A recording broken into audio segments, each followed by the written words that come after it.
রাসূলুল্লাহ সাল্লাল্লাহু আলাইহি ওয়াসাল্লাম বলেছেন, আয়াতুল মুনাফিক সালাসুন, মুনাফিকের চিহ্ন হলো তিনটি। কয়টি বলেন? আমার কথা একটু উত্তর দেন।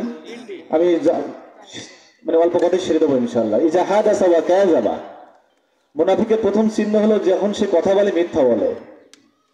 আমাদের সমাজে দেখবেন কিছু মানুষ আছে যারা মানুষকে মিথ্যা বচন, মিথ্যা অভিপ্রায় দিয়ে এই সমাজের মানুষকে কি করতে চাচ্ছে, এই সমাজের মানুষকে আবার একটা দুষ্কৃতিকারী সমাজে পরিণত করতে চাচ্ছে।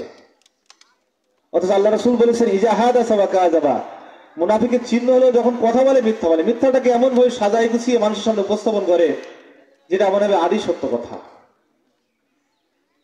ইজা ওয়াদা আখলাফা, যখন তার কাছে যখন সে ওয়াদা করে, সে ওয়াদাটা সে ভঙ্গ করে। ইজা উতিমানা ওয়া খানা, যখন তার কাছে কোনো কিছু আমানত রাখা হয় সেটাকে সে খেয়ানত করে। সেটা রাষ্ট্রীয় সম্পদ হোক, একটা মানুষের ইজ্জত সম্মান হোক, এটা যে কোনো অবস্থাতে ভুলুণ্ঠিত করার জন্য কিছু মানুষ কাজ করে।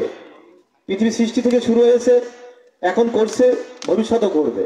রাসূলুল্লাহ সাল্লাল্লাহু আলাইহি সাল্লাম এদেরকে স্পষ্টভাবে বলেছেন, এরা হলো মুনাফিক। আর মুনাফিকদের স্থান হবে জাহান্নামের সর্বনিম্নতর স্তরে। সবাই হাজিরিন, আমরা মুসলমান, আমরা কি বলেন? মুসলমান। আমাদের একটা পরিচয় আছে। আমাদের কি আছে বলেন? পরিচয় আছে। পরিচয়টা আমি আল্লাহ রাসূলের ভাষা অনুযায়ী একটু দিই। আল্লাহ রাসূল সাল্লাল্লাহু আলাইহি ওয়াসাল্লাম মুসলমানের পরিচয় দিয়েছেন, আল মুসলিমু মান সালিমাল মুসলিমুনা মিন লিসানিহি ওয়া ইয়াদিহি। মুসলমান তাকেই বলা যায় যার হাত এবং যার জিহ্বা থেকে অপর এক মুসলমান নিরাপদ থাকে। সুবহানাল্লাহ বলেন। বলেন আমাদের সমাজের সকল মানুষের কাছে কি এখন মানুষ নিরাপদ বোধ করছে? বলেন, আমার কথা উত্তর দেন। সকল শ্রেণীর মানুষের কাছে আমরা মুসলমান বলে নিজেদেরকে দাবি করি, অথচ আমার শক্তি দ্বারা, আমার জুবান দ্বারা আমরা একটা অপর এক কোন মুসলমান ভাইকে নিরাপত্তা দিব বা সে আমার দ্বারা নিরাপত্তা বোধ করবে, এরকম ধরনের কোন পরিস্থিতি কি আমরা তৈরি করতে পারি না। সম্মানিত হাজিরিন, সুতরাং আমরা মুসলমান নয় আল্লাহ রাসূলের ভাষা অনুযায়ী। সম্মানিত হাজিরিন, রাসূলুল্লাহ সাল্লাল্লাহু আলাইহি সাল্লামের স্পষ্ট বাণী, ওমান খারাজা মিনাল জামাআতি কিদা শিবরান ফাকাদ খলা রিফকাতুল ইসলামি নুনকিহি, যে ব্যক্তি ইসলামী আন্দোলন করে অথবা যে কোনো কারণে ইসলামী আন্দোলন থেকে নিজেদেরকে সরায় রেখে দেয় নিজেদের প্রয়োজনে, রাসূলুল্লাহ সাল্লাল্লাহু আলাইহি সাল্লাম বলেছেন, এই ব্যক্তি হলো এমন একটা মানুষ যার গর্দান থেকে দেহকে আলাদা করে রেখেছে। বুঝতে পারছেন? যারা ইসলামী অনুশাসন মেনে চলার পরে আবার যে কোনো কাজে দুনিয়াবি কোনো সুযোগ সুবিধা নেওয়ার জন্য ইসলামী অনুশাসন থেকে নিজেদেরকে দূরে সরায় রেখেছে, এরা হলো নীতি মানুষ। বুঝতে পারছেন? আল্লাহ রাসূলের কাছে প্রশ্ন করা হয়েছিল, আল্লাহ রাসূল বলেছেন, ওমান দাআ ইয়াদউ ইলাল জাহিলিয়া, সমাজের এমন কিছু নেতা থাকবে যারা মানুষকে জাহিলিয়া মতবাদের দিকে আহ্বান জানাবে, খারাপিয়তার দিকে আহ্বান জানাবে, অসভ্যতার দিকে আহ্বান জানাবে।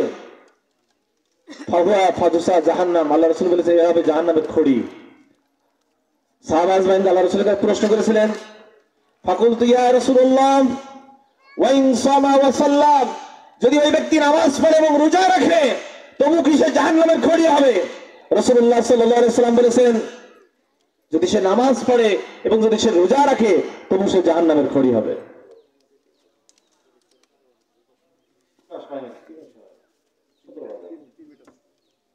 সম্মানিত হাজিরিন, এই জন্য আসুন আমরা রাসূলুল্লাহ সাল্লাল্লাহু আলাইহি ওয়াসাল্লামের সেই মুখ নিঃসৃত বাণী আমরা আমাদের জীবনে পাতা হিসেবে সংগ্রহ করে নিয়ে আজকে এই পবিত্র মাহে রমজান মাসে আল্লাহ রাসূলের সেই শিক্ষা আমরা বাস্তবায়ন করতে পারি। গফিরা লাহু মা তাকাদ্দামা মিন জামবিহি, যেন আমরা আমাদের জীবনে যত পাপাচার করেছি, অন্যায় করেছি, এই রোজা রাখার মাধ্যমে আমরা যেন আমাদের জীবন থেকে সেই পাপাচার অন্যায় থেকে দূরে রাখতে পারি।